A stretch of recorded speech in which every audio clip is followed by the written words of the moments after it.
How are you doing? What are you talking about? Thank you. I'm good, just chatting. I'm talking about history here. My name is Italy. My name is Oleg. Well, we can talk about history too. Oleg, I'm talking about history. If someone is really interested in history, then the conversation will be good. Are you interested in history? You're from Ukraine, right?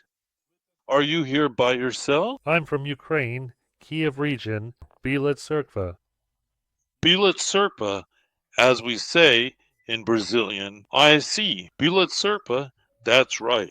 Well, yeah, I'm interested in history. Well, I used to live in Kiev. Now I live in Canada. Just to make it clearer. I got it, yeah. I'm really talking about history.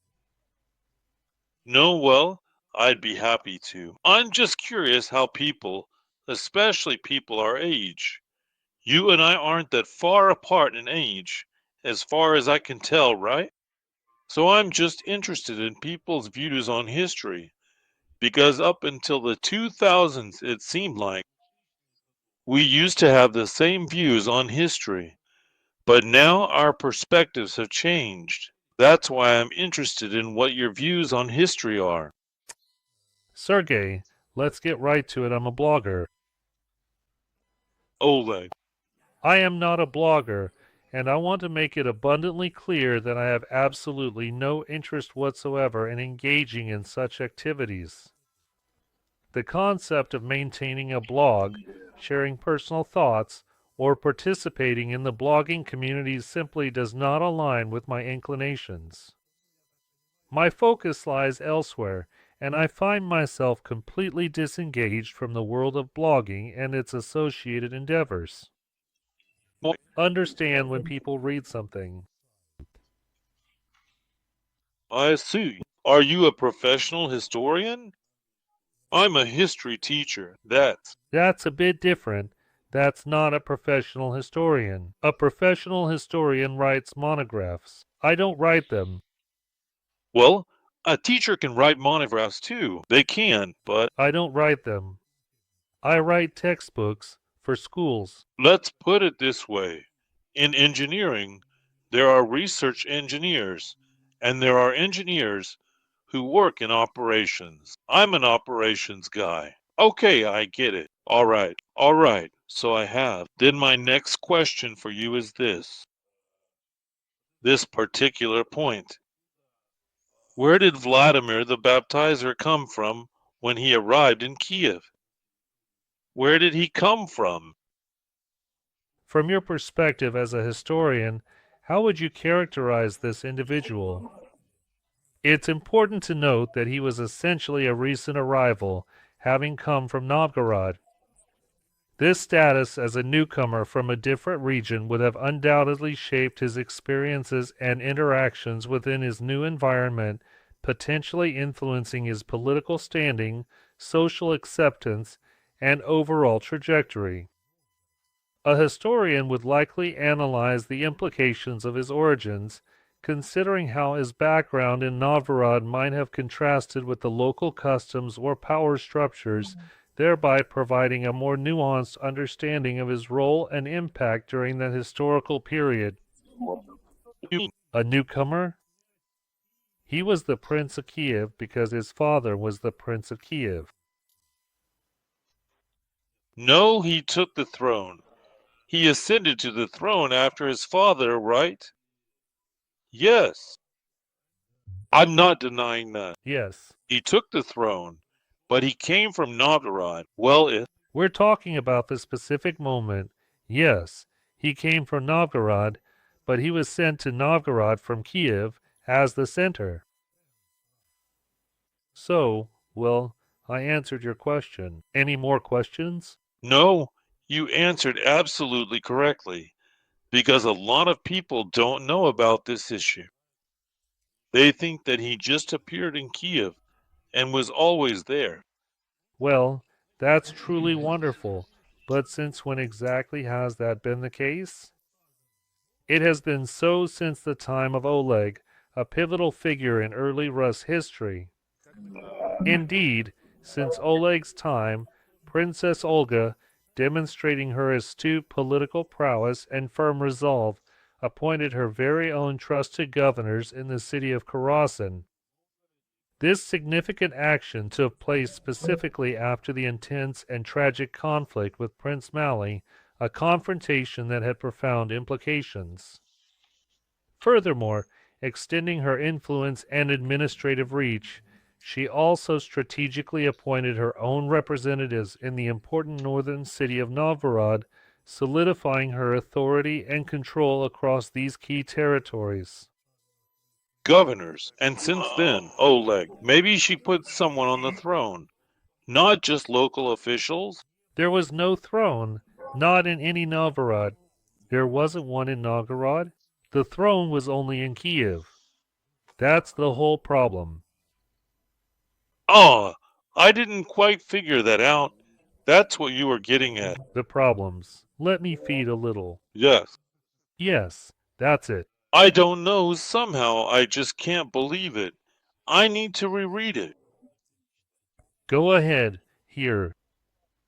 That's why I asked you to read it, after all. Because when someone is dealing with all these myths, it's really hard to debunk them. If I ask you to put together the words Rus and Ukraine, you won't be able. Of course not. And you won't be able to debunk it either. I can't put it together, but I can explain. Why, yes. Well, explaining is one thing, it's just. But you can't put it together. It's like with the word. Happiness can't be made from the letters NASS. Oh, my saying too. I completely agree with you. But Rus is the territory of modern Ukraine. It doesn't add up. Yes, I agree. Territory modern. And Rus was bigger than Ukraine. No. Starting, well, look, starting from Rybakov, even starting from Tikhomorov. These are Soviet scholars who studied the problems of Rus. Starting from Tikhomorov, Rybakov, and up to the contemporary historian Danilevsky. There is the concept of Chronicle Rus, that is, in the Chronicles, as Rus, the chronicler describes it. And there is the concept of Rus in the broad sense of the word, as a state over whose territory Kiev's influence extended. So, according to the Chronicles, Rus is the present-day territory of northern Ukraine. That's the Kiev region, Chernihiv region, and Pereyaslav region. There is a classic work by Boris Rybakov. He was a doctor of sciences, director of the Institute of Archaeology in Soviet times. He was, so to speak, a hero of socialist labor, and so on. He has a classic work, Rus in the narrow sense of the word according to the Chronicles, and in the broad sense. There's even a map in there. How Rus is defined by the Chronicles, it's the territory of modern Ukraine. Period. Although, of course, there was no Ukraine back then. Yes, of course, there wasn't. Are you aware of the existence of the Vespucci map? Dated 1543. I'm aware of the existence of a huge number of maps, and that's where your question comes from. I'm not talking about the Poles, who aren't really Poles. I've answered that. Question for you. There are a huge number of maps with completely different Information. And if you take, from dozens, hundreds, again, if you take. Out of tens, if not hundreds of cards, only one, and you try to build your conclusion on this basis, your conclusion will not be historically correct. Because the maximum number of sources, the maximum number of cards are taken. even biased ones. Once again, But the Chronicle, profitably fattened, you understand about. biased. I'll go. Let me hear your noisy engagement.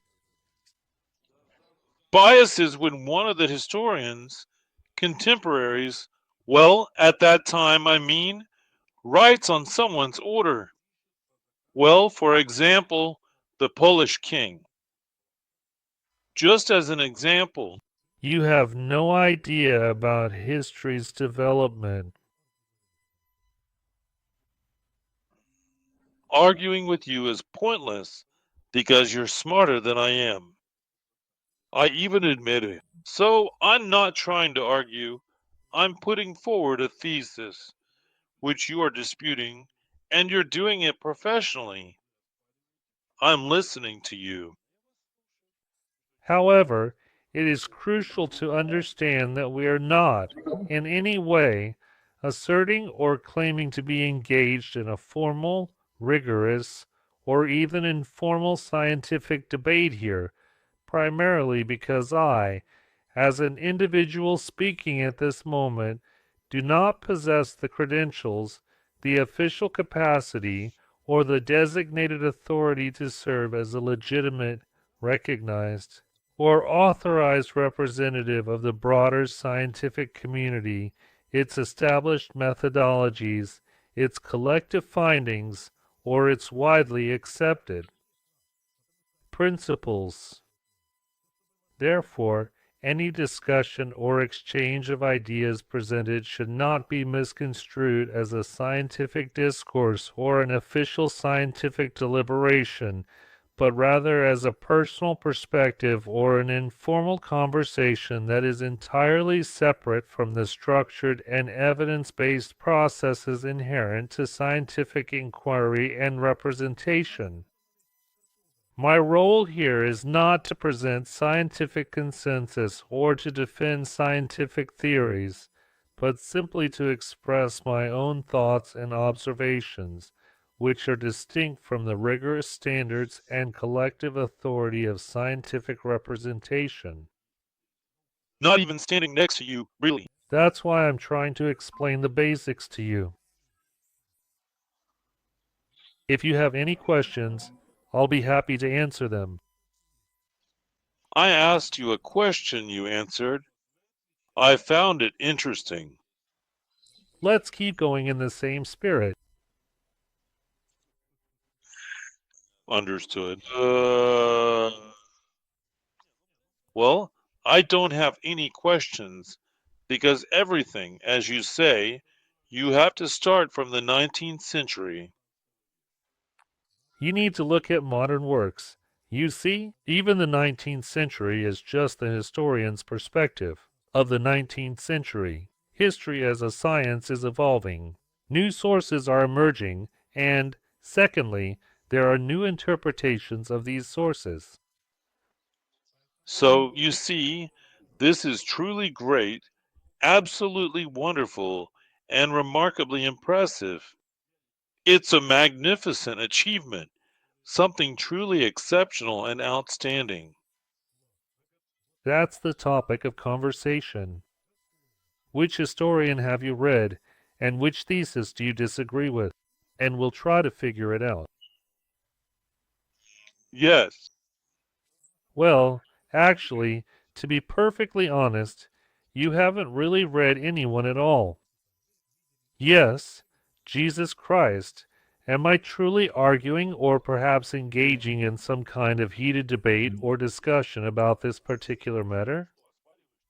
I never set out to read historians, but when you say, That there are some historians in Ukraine, you haven't bothered to read a single one. That's the whole problem. The biggest problem is that you're stuck. a quarter, Of a century. You're stuck. You're stuck. You're stuck. You'll unfreeze in a moment. All right, let's go. so about that, it's all very simple. You can do the math, or you can just watch a Ukrainian show Right. and watch it in pure Ukrainian. Oh, the nonsense they spout there. Wonderful. Which show did you watch? Who was the host? And what nonsense did you hear? And we'll talk about it. We can start from the end about the nonsense I heard there. No, we should start from the beginning. You probably don't remember who you heard that nonsense from, right? No, of course not. I didn't hear it once. I've heard it times. Great. So what did you hear? I'm telling you, apparently Jesus Christ was a Galatian. That's heresy, such heresy. Personally, I've never heard it anywhere except on Russian TV channels. I've heard it in Ukrainian, okay. Just take my word for it. Let's move on. There was a guy. I'll tell you. The last name. It was Bibik. The next guy in an embroidered shirt.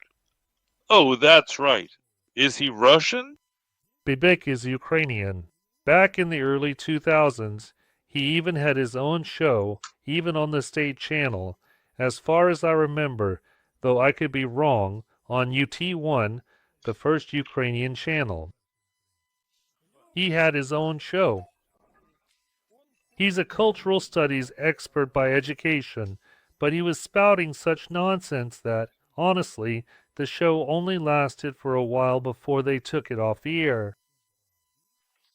To say that Betsik is a Ukrainian historian? No, he's not a historian. He got involved in something he shouldn't have and was spreading nonsense. Really, no one's going to deny that. See, this is why it's nice to deal with a smart person. Because an intelligent person like you answers questions normally. Most of the majority are angry. You see, you suggested the last name, you know? I'll even write it down for the future so I don't get kicked out. But watch it. It is forbidden. He hasn't been allowed on television for a long time now. Back in the 2000s, there was, let's say, a kind of bacchanalia on television. Anyone could get on, anything could happen. But actually, that's still the case on any TV channel today. But baby, not just any baby. And what? RIK, I distinctly remember that moment, that specific instance, with absolute clarity and precision, as if it happened just yesterday, etched permanently into my memory. One of the leaders of the People's Movement of Ukraine. Desiatin, author of the work Litz's Rezuma. Yes, so he also died, by the way. He died, yes. They haven't found out who did it. They haven't found out. No, to this day they haven't found out who. How have they not found out? The driver didn't flee the scene of the crime. It's still unclear how the driver ended up there. Yes, but there are different aspects. But that's not related to my question. Here's my question. Recently, by the way, thanks to Chapliga, you know him, right? That guy. I've heard of him, but I haven't really paid much attention. Yeah, but he's more. Well, just out of curiosity, check out a couple of his things. Just take a look. Well, this isn't an ad, just saying. So he brought up Chernobyl, and he mentioned a few of the theses that Rook put forward back in the day. This was in 1991, the moment when Ukraine was separating. What were the main points Rook came to power with? And it was, wait, I'll interrupt you, Oleg. When exactly did Rook come? Power, and where? no, well, I mean, Rook isn't exactly the right word. Sorry, I misspoke. He didn't actually come to power, but riding that wave. So to speak, he tried to, and the founders were inspired. We skipped ahead. So to the theses. Well, to the Let's get to the theses. Yes, to the theses. There were 8 theses that Corneville talked about. There were 8 theses. that Chapley had talked about, and you're quoting him. If you had found Corneville's actual theses, that would be a different story. But for now, you're saying that with your father. You went along with it. I found them, read them, and it turns out there aren't 8, but more. So, There were more than 8. And what's most interesting is that almost none of them have been fulfilled to this day, from the perspective of the modern Ukrainian state. One of them is that Ukraine should have a federal system. Yes, back in those specific historical times, I completely understand the situation, but at that particular moment, the nation of Ukraine was absolutely overflowing and completely saturated with the influential and widespread ideas of Rook, a significant political and social movement. the idea of Rook, yes, but that doesn't mean that most Ukrainians supported the idea of federalization. That was just one of the ideas. Well, one of them? The next idea. The infallibility of power. There is no infallibility of power. That is, people should question the authorities. Power is infallible. As of today, I think so. I don't know anything like that. First of all, I'm Ukrainian myself, and I don't think that way, and I'd never even heard that power should be infallible. Our government is elected. We have our sixth president. Where is the infallibility here? Of the authorities? Do you think everyone just sits around complaining about the government in their kitchens and so on? And they swear at it pretty harshly, too. And in this, Is that the infallibility of power? that's not what it means, no. It doesn't mean that no one ever speaks out anywhere. I don't understand the point. Look, you said that Corneville had a point, that the authorities. Doubt the infallibility of the authorities. We've been doubting all our lives. We have our sixth president. The fact that we have a sixth president out of a possible 36 just shows that Ukrainians, first, do doubt, and second, we've had, well, two revolutions. This is an Orange Revolution, a revolution of dignity, which once again confirms that Ukrainians constantly doubt the authorities. But it's not worse all the time. Worse. Wait, worse. This is yours. Evaluated opinion. I'm not against him. You may have such an opinion, but you spoke about the thesis about the infallibility of power. I tell you, no one supports this thesis. Ukrainians do not consider the authorities infallible. And I gave you arguments that, in my opinion, confirm this. And where are your arguments? Electability. What happened on Maidan and during the Orange Revolution. Not electability, manipulation. That shows that Ukrainians do not believe in the infallibility of power. So you're contradicting yourself. You think this can be interpreted as a lack of faith in the authorities, right? Yes, but still. Nevertheless, they do it. I don't know where. You got the idea that Ukrainians consider the authorities infallible. I don't know the source of that claim. Well, partly. That's your personal view. That's your personal view, well. Naturally, that's exactly the point. So, in a way, that claim just hangs in the air. In my opinion, the claim is actually confirmed. Ukrainians don't trust the authorities. Ukrainians are constantly voting them out, and if the authorities cross certain lines, they simply remove them.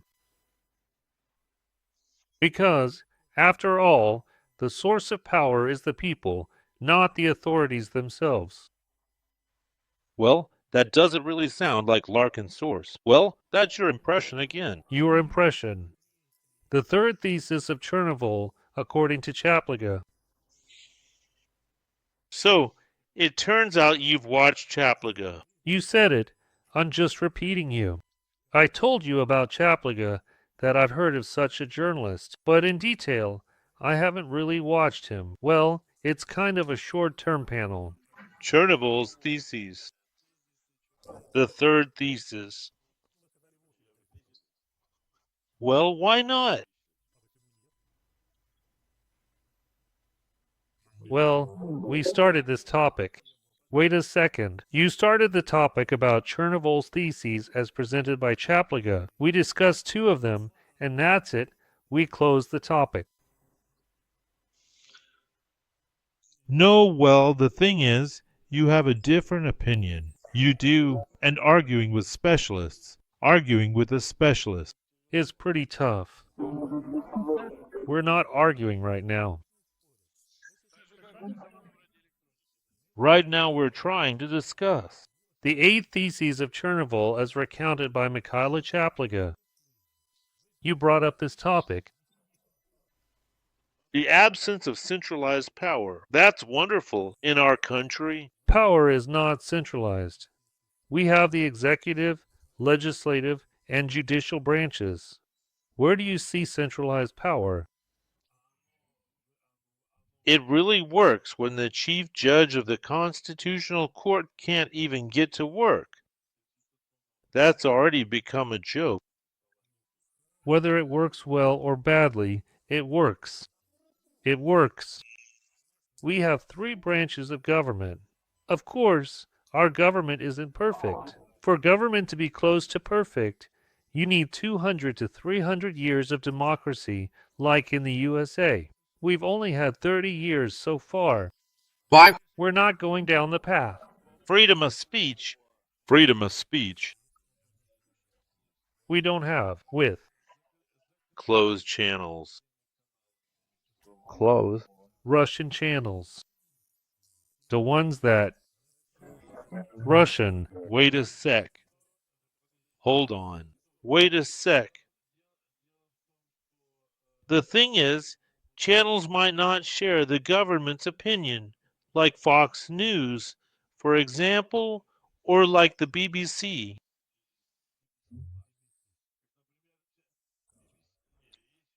There are others too. We have others in Canada. I get it, yeah. So these channels broadcast all sorts of things, including and openly and Russian narratives, whatever you want. That's what freedom of speech is about. So, when there's active fighting and between Ukraine, No, after it started. That's not true. That's not true. Let's take a look. Please enter it. entering Go ahead, enter it. When were the channels shut down? which one? Name it, I'll enter it. Let's go. Well, you see, the channel was shut down in that very. Let's get to the point. You don't remember? Well, so, when was it shut down? Right now. I just have to mute the sound because I'm going to be working with the audio. Well, I'll turn the sound on for you. When was channel 112 shut down? All right, look, I'm turning the sound on for you. And the first thing Google tells me is, I can trust it, I can go further. Check, it says.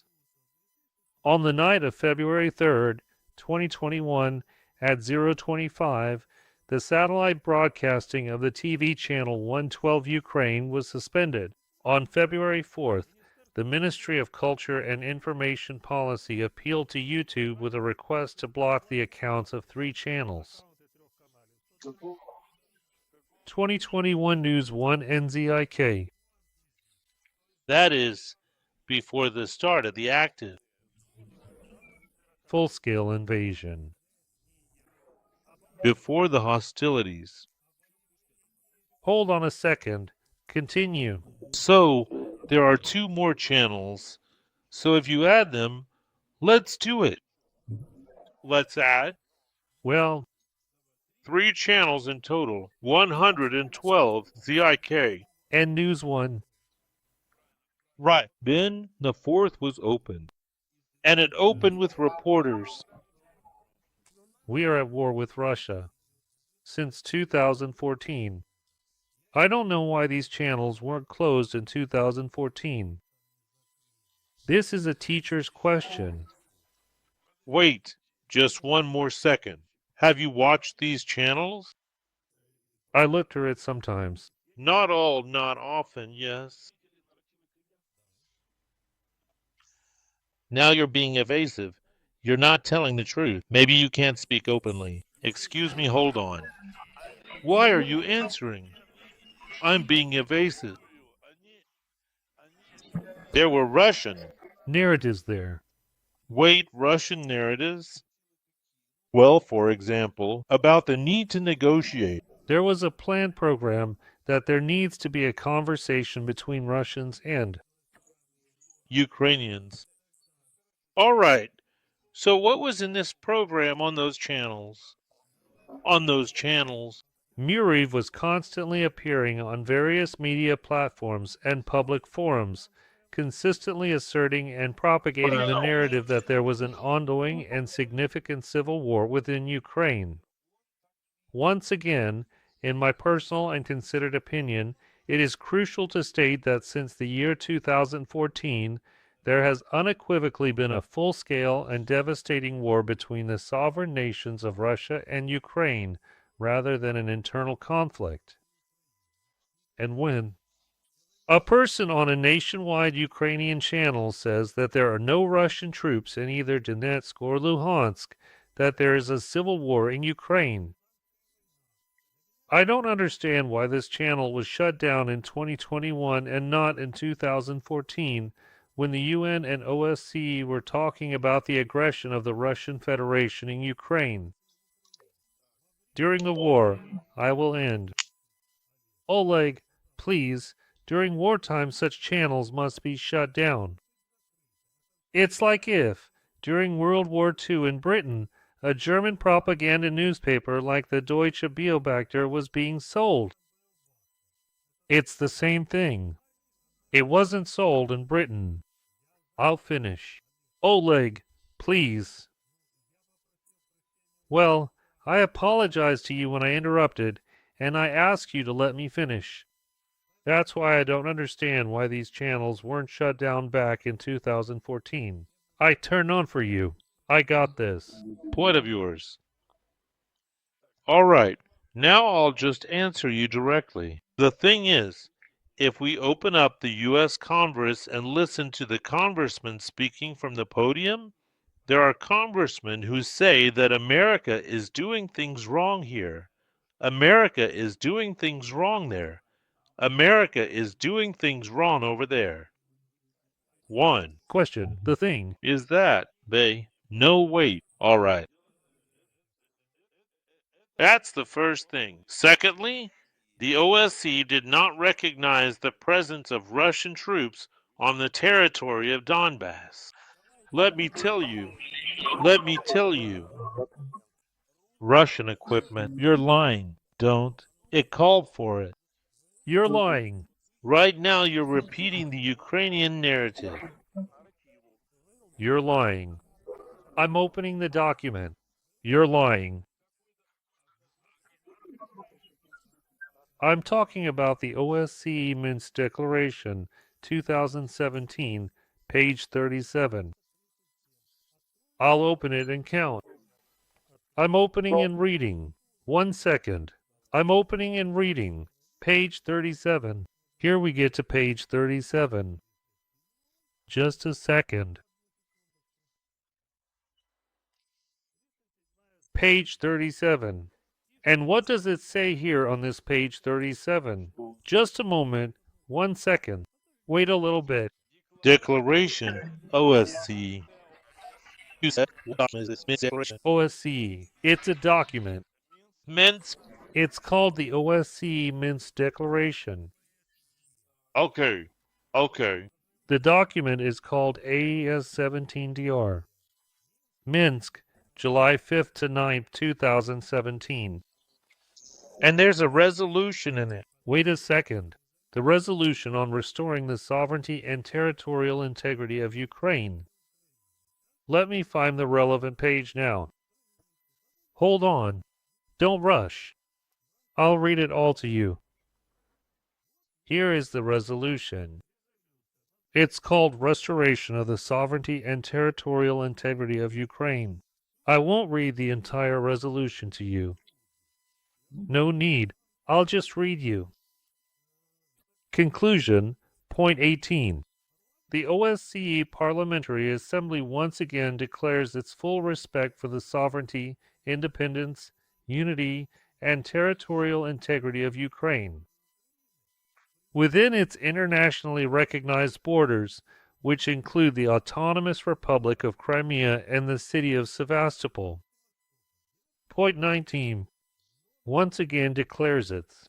Stop, stop, stop, stop. 1 second, 1 second, just a second. Point 18, you said period. It's finished. You said it absolutely right. Point 19. Now, point 19. All right, let's go. Once again declares its condemnation of the temporary occupation of the Autonomous Republic of Crimea and the city of Sevastopol by the Russian Federation, as well as the ongoing hybrid aggression by Russia against Ukraine and Donbass. Here's the situation for 2017. Hostilities are ongoing. I'm answering you. I'm answering you. This is the same. Point 18. Point 19, as you correctly noted, concerns Crimea. I'll count it for you again in 2014. Look, I'll count it for you again. You're full of it. You are absolutely lying. You are truly lying. You are completely lying. You are. Are lying and the ongoing hybrid. Point 19. 18. Point. 19th point. And the ongoing hybrid aggression of Russia against Ukraine in Donbass. 18th. Point. Point. In the 19th. Here, I'll read you the 19th. So now let me tell you this as well. Now you see, if you're so. Once again, in the 19th point, it says about the address in Donbass. I'll repeat it for you. It's not written. The interview, once again, listen to me till the end. I know about. This interview, I know about this interview. The one who said there are no Russian troops there. I know. I know about this interview. That's why you're shouting me down. No, that's why there's the personal opinion of the OSCE head, and then there's the Minsk Declaration. Votes, that's. A personal opinion. Zelensky's opinion, right? You is the Declaration. I read you Articles 18 and 19, the Declaration.